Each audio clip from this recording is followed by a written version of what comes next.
for all intents and purposes, the process began in the spring of 2002 at a G8 Security Donors Conference in Geneva.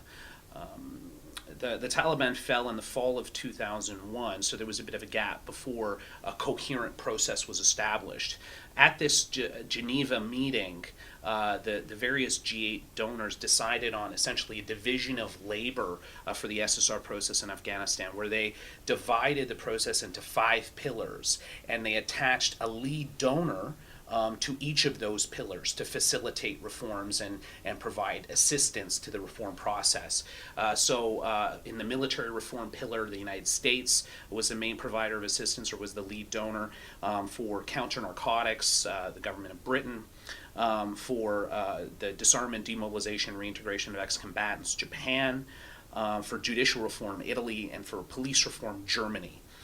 So essentially, this is when you start to see more coherent activity in security sector reform start to begin in Afghanistan. There was a few ad hoc programs that were established prior to this meeting, but for all intents and purposes, you can see that as the beginning point for the process.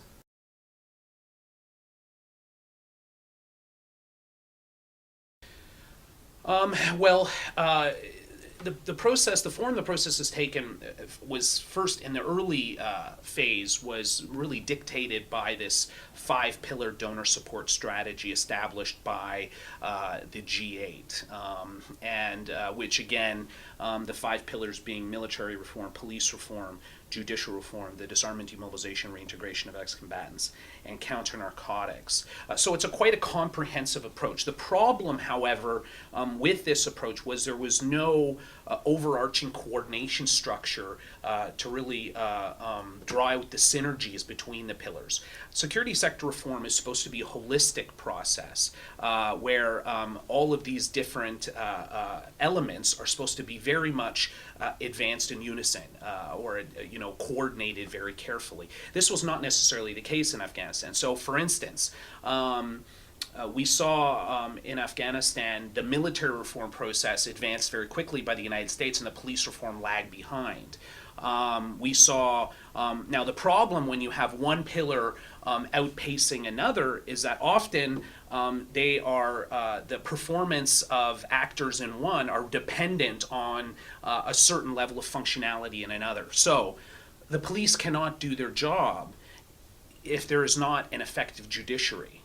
Right. So, even if you have the best trained police in the world in Afghanistan, for instance, if the judiciary is not operating efficiently and effectively according to the rule of law and largely free of corruption, then the police frankly, just cannot do their job. They can arrest people, but then they might be released when they reach the courts anyways, because the courts don't have the capability to try the person, or they'll release due to corruption or mismanagement.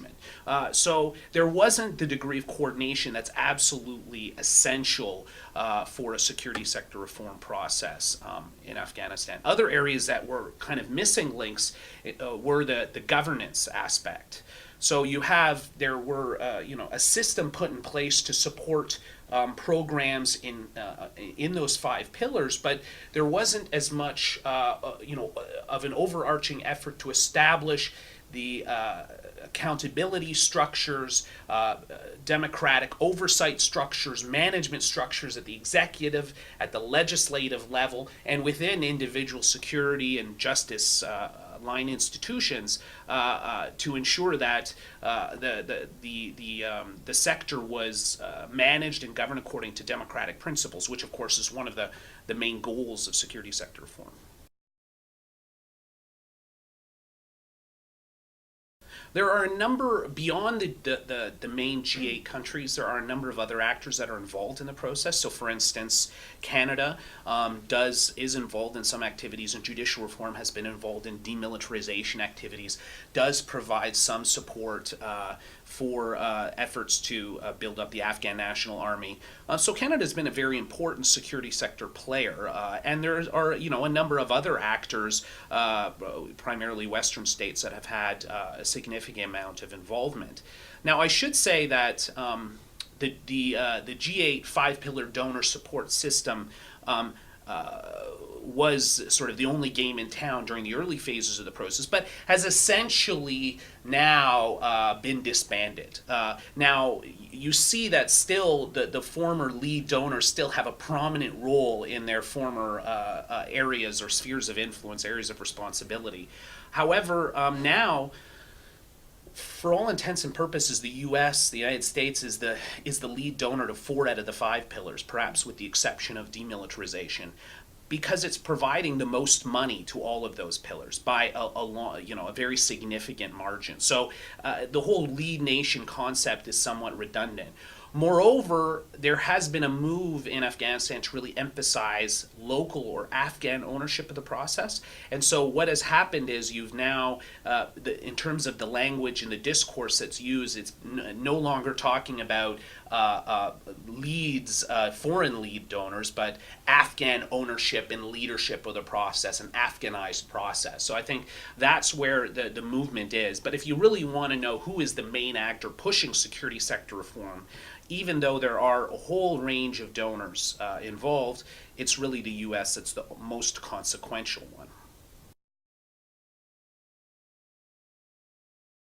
Well, in a post-conflict environment such as Afghanistan, although I suppose in contemporary Afghanistan, considering the high levels of insecurity, would even be a dubious assertion to refer to Afghanistan as post-conflict. But in an area with a high level of insecurity, recovering from conflict, SSR provides the state or provides the country with a basic precondition for statehood, and that's a monopoly over the use of coercive force. Also, in many of these countries, in many post-conflict countries, the security forces in the past have been a driver of insecurity. They've, engaged in repressive activities. They are viewed as an object of fear by the population. So, reforming these institutions according to democratic standards, ensuring that they're accountable to civilian authority, some of the basic tenets of security sector reform, is a part of establishing a sustainable peace, building the trust of the population in the state, reestablishing, in a sense, the social compact in society. Well, I mean, just like all aspects of the reconstruction and the process in Afghanistan, a number of successes have been achieved. You see that in the Afghan National Army. Although it's only about half the size that it will be, when it reaches its force ceiling, has still shown itself to be quite effective in combat situations. It's now planning its own operations even. It still, for most part, relies on U.S.-led coalition forces or NATO forces now for logistical support to actually engage in combat activity, but has really made significant strides in establishing itself as a very effective security unit in Afghanistan. Or security force in Afghanistan. So there's been that's certainly one of the big success stories.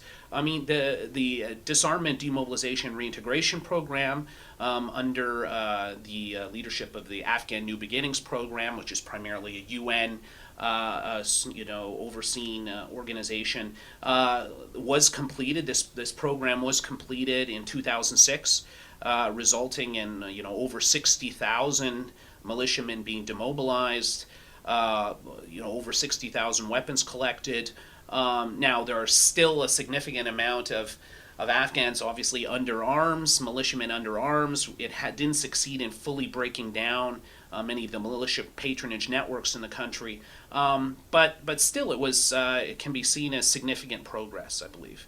So there are and in a number of other areas there are significant steps have been made.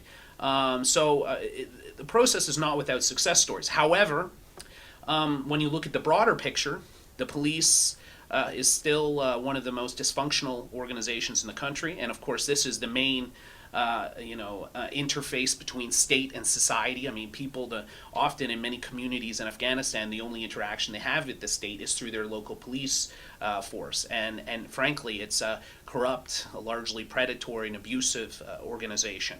That, of course, very much colors the impressions people have of the security sector reform process. The judiciary is still in a desperate state, primarily due to underinvestment, but also, it just hasn't received the attention, generally speaking, that it deserves. So there's a long way to go, and the process has certainly experienced a number of setbacks, but I think it would be a mistake to say that no progress has been made.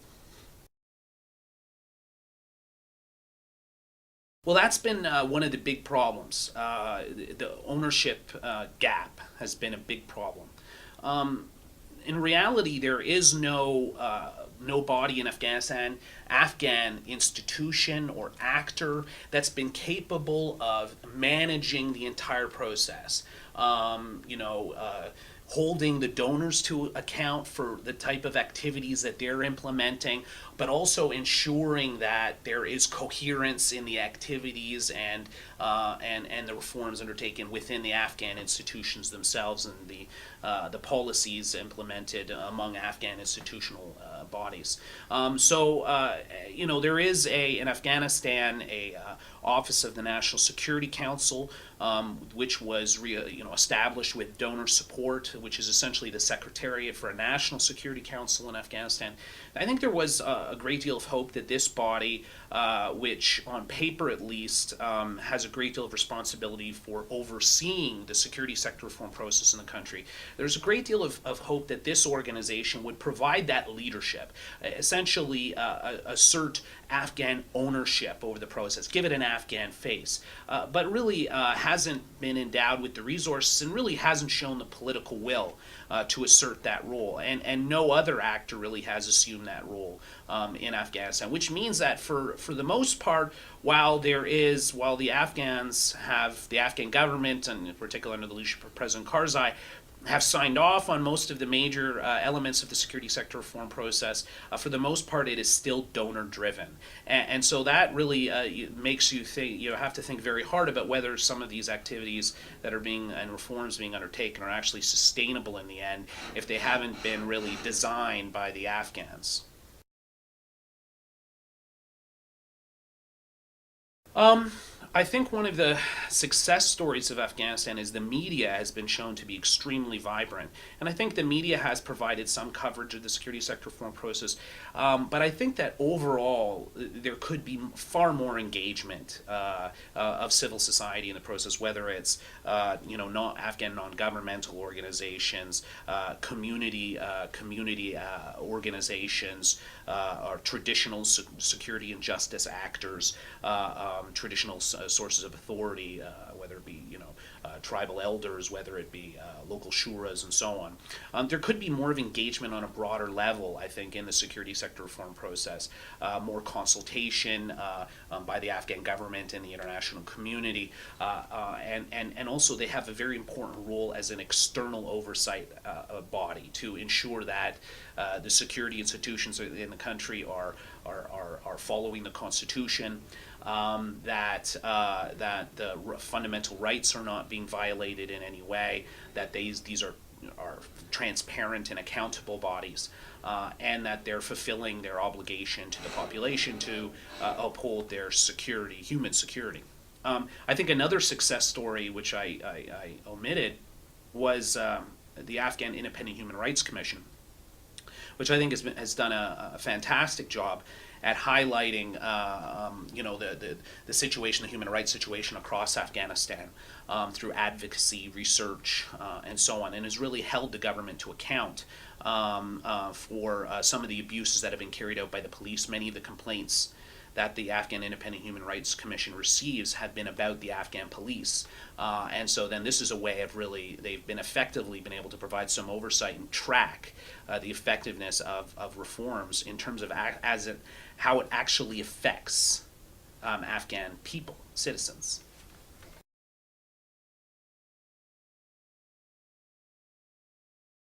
Well, I think there has to be better coordination structures. So, for instance, at various points in the process, there has been discussions about establishing SSR coordination committees, both at the working level but also at the high policy level, to ensure coherence in policy and then coherence in implementation.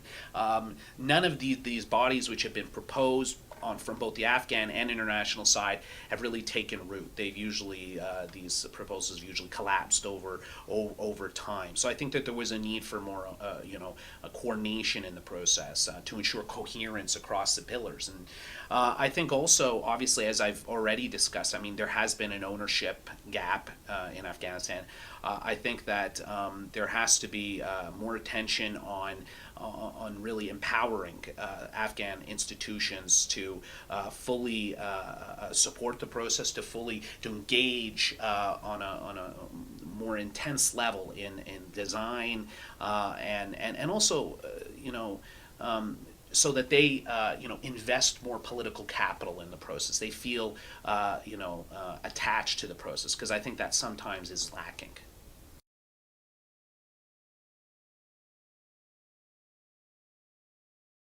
Well, I think that one thing you have to bear in mind is that this is a long-term process. I mean, the security sector reform in almost any context, specifically one as complex as Afghanistan, a country that's emerged from 3 decades of war, a country which is facing, a complex insurgency right now.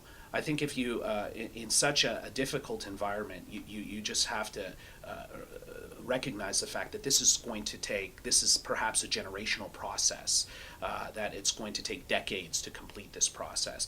So you have to moderate your expectations, you have to be realistic, and I don't think donors always have. They've expected to build an army, to build an effective and accountable police within a one donor funding cycle within 5 years, and that, simply speaking, is unrealistic. But I think that there's also certainly there have been some setbacks.